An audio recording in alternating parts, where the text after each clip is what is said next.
بسم اللہ الرحمن الرحیم۔ السلام علیکم محترم ناظرین، آج میں آپ کے لیے سچی اور خوفناک کہانی لے کر آئی ہوں۔ ہمارے گھر میں ہم سب اکٹھے رہتے تھے، یعنی دادا ابو، دادی امی، امی ابو، چچا چچی اور چچا کے 5 بیٹے اور بیٹیاں بھی، جبکہ میں اکلوتا تھا۔ ہم سب اکٹھے رہتے تھے۔ ہمارا گھر بہت ہی بڑا تھا اور ایک ساتھ رہنے میں کوئی دقت بھی نہ تھی، لیکن گھر کے ہر ایک کونے میں کچھ نہ کچھ ہوتا رہتا تھا۔ اس کو سب نظر انداز کر دیتے تھے۔ میرے دادا ابو فوج میں رہ چکے تھے، تینوں جنگوں میں شمار تھے۔ جس گھر میں ہم رہتے تھے، دادا ابو نے تقریباً 55 سال پہلے بنوایا تھا۔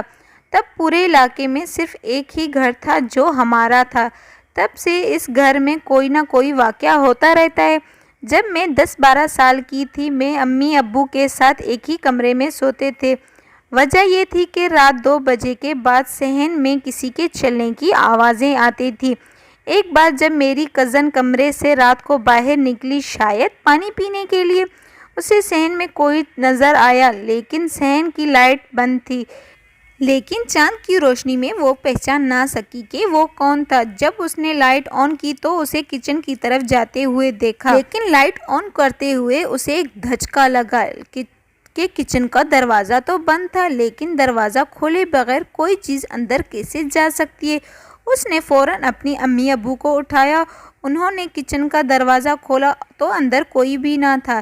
اس واقعے سے ہم سارے بچے کافی زیادہ ڈر گئے تھے، لیکن بڑوں پر اس واقعے کا کوئی اثر ہی نہ پڑا، کیونکہ ان کے ساتھ پہلے یہ سب کچھ ہو چکا تھا۔ اسی لیے اس واقعے کے کچھ دن بعد جب رات کو میری آنکھ پیاس کی وجہ سے کھلی، کمرے کا دروازہ کھلا ہوا تھا، چاند کی ہلکی روشنی میرے کمرے کے دروازے کے قریب آ رہی تھی، لیکن گھر کی ساری لائٹیں بند تھیں۔ میں نے دیکھا کہ میرے بیڈ کے جس طرف میرے پاؤں تھے، پاؤں کے نیچے کوئی بیٹھا ہوا تھا۔ پہلے مجھے لگا کہ میری بیڈ پر امی ہوں گی، تو میں بیڈ سے اترا۔ 2 قدم چلتے ہی رکا، کیونکہ کمرے کے دوسری طرف امی کی چارپائی رکھی ہوئی تھی۔ امی تو چارپائی پر سو رہی تھی۔ پھر میرا دل جیسے پھٹنے کو آیا۔ اس چیز نے مڑ کر میری طرف دیکھا، لیکن میں نے اس چیز کا چہرہ نہیں دیکھا۔ اس کے چہرے پر بال ہی بال تھے۔ میں چیخنے چلانے لگا۔ ابو بیڈ کے دوسرے طرف سو رہے تھے۔ ابو فوراً اٹھ کر آ گئے اور لائٹ بھی آن کی، لیکن میں نے آنکھیں نہیں کھولی، آنکھیں بند کر چیختا رہا۔ ابو نے مجھے پکڑا اور کہا، بیٹا کیا ہوا؟ میں نے آنکھیں کھولی، امی اور ابو کو اپنے پاس بیٹھا ہوا دیکھا۔ ابو نے میرے تسلی کے لیے پورا گھر ڈھونڈا، لیکن گھر میں کوئی نظر ہی نہیں آیا۔ میں نے دوسرے دن دادی کو بتایا، لیکن دادی نے جو مجھے بتایا وہ کافی خوفناک لگ رہا تھا۔ بیٹا، اس گھر میں جنات وغیرہ ہیں، لیکن ہمیں وہ نقصان نہیں پہنچاتے۔ اس بات میں ہم سارے بچے کافی زیادہ ڈر گئے تھے۔ گرمیاں ختم ہوئی اور سردیاں شروع ہو گئی۔ چاچو گرمیوں کے دنوں میں بھی فوج کی ڈیوٹی کرتے تھے اور سردیوں کے دنوں میں بھی سردیوں کی راتوں کو بھی چاچو کی ڈیوٹی تھی۔ ہم سارے لوگ، میں، امی، چچی اور باقی سارے بچے بھی ایک ہی کمرے میں سو رہے تھے۔ امی اور چچی بیٹھ کر اس کمرے میں باتیں کر رہی تھیں، ہم سارے بچے اس کمرے میں بیٹھ کر کھیل رہے تھے۔ اچانک کمرے کا دروازہ کھلا اور پھر بند ہو گیا۔ پہلے ہم سب سمجھ رہے تھے کہ دادا ابو یا دادی امی ہوں گی، لیکن بعد میں دیکھا کہ دادا ابو یا دادی امی ہوتی تو کمرے میں لازمی آتے۔ پھر ہم سارے لوگ کمرے سے باہر نکلے، صحن میں گئے، صحن کا لائٹ آن کیا، کیونکہ صحن کی لائٹ اسی لیے آف کرتے تھے۔ دادا ابو کا کمرہ بیچ صحن میں تھا۔ اگر ان کی آنکھوں میں روشنی لگتی تو وہ کافی زیادہ غصہ ہو جاتے تھے، اور ہم لوگ دادا ابو کے کمرے میں گئے اور دادا ابو اور دادی امی کی گہری نیند میں سو رہے تھے۔ پورا گھر ڈھونڈا، لیکن کوئی نظر نہیں آیا۔ ہمارا گھر دراصل راولپنڈی میں موجود ہے اور وہاں پر آبادی والا علاقہ بھی ہے۔ ہمارا گھر پورا بند ہے، لیکن صحن صرف کھلی ہوئی ہے۔ ایسا بھی نہیں ہو سکتا کہ چور ہمارے گھر میں گھس جائے۔ ہماری چچی اور امی نے ہمیں یہ تسلی دی کہ ہوا کی وجہ سے دروازہ کھلا ہوگا، لیکن ہمیں تو پتا تھا کہ یہ ان لوگوں کے کام ہوں گے۔ ہم سارے بچے اس کی وجہ سے کافی زیادہ ڈر گئے تھے۔ پھر سے اگلے دن ہم نے جب دادا ابو اور دادی امی کو یہ سارے واقعے کے بارے میں بتایا تو دادا اور دادی امی نے کہا، ہم نے جو تمہیں قرآن کے سارے آیات یاد کروائے، رات کو سونے سے پہلے وہ پڑھ کر پھر سو جایا کرو۔ دادا ابو نے 1985 سے پہلے فوج سے ریٹائرمنٹ لے لی، اور جب ہم سارے اسکول میں جانے لگے تو دادا ابو ہمیں قرآن پڑھا رہے تھے۔ دادا ابو روزانہ صبح کو قرآن مجید کی تلاوت اونچی آواز میں کرتے تھے، اسی لیے ہم یہ حوصلہ ملی کہ جس گھر میں قرآن کی تلاوت ہوتی ہے وہاں پر کچھ بھی نہیں ہوتا۔ آہستہ آہستہ وقت گزرنے لگا اور میری عمر 13 سال ہو گئی۔ دادا ابو بیمار رہنے لگے اور ان کی نظر بھی کمزور ہو رہی تھی۔ اب دوبارہ سے ویسے ہی واقعات ہونے لگے ہمارے گھر میں۔ روز رات کو 12 بجے کے بعد چھت پر کوئی بھاگتا تھا، اس کی آوازیں سب لوگوں کو صاف صاف سنائی دیتی تھی۔ اس وقت چاچو نے بھی ریٹائرمنٹ لے لی تھی۔ چاچو روز رات کو چھت پر جاتے لیکن وہاں پر کوئی ہی نظر نہیں آتا، لیکن کچھ ہی عرصے میں یہ سلسلہ خود بخود ختم ہو گیا۔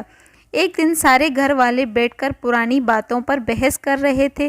چاچو مجھے کہنے لگے کہ تمہاری امی سب سے زیادہ اس گھر میں ڈرتی تھی، لیکن جب ہم نے امی سے پوچھا تو امی نے بتایا وہ تو نہیں ڈرتی تھی۔ جب وہ اکیلی ایک رات کمرے میں سو رہی تھی، ایک بچہ آ کر اس کی ٹانگ پر بیٹھ گیا۔ جب میں نے اس کے سر پر ہاتھ لگایا تو میرے ہاتھ میں کنٹے لگے اور میں اٹھ کر جلدی جلدی آیت الکرسی پڑھنے لگی اور لائٹ آن کی تو کمرے میں کوئی بھی نہ تھا۔ میں نے پوچھا امی ابو کہاں تھے؟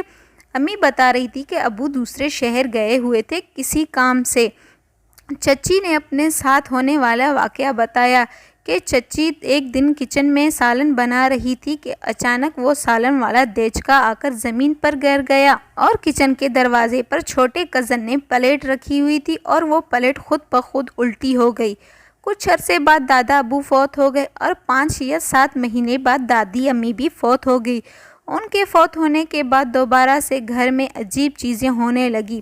ہمارے گھر کے ساتھ ایک اور گھر بھی تھا جو ایسے ہی بنا ہوا تھا، وہ بھی دادا ابو کے نام پر تھا۔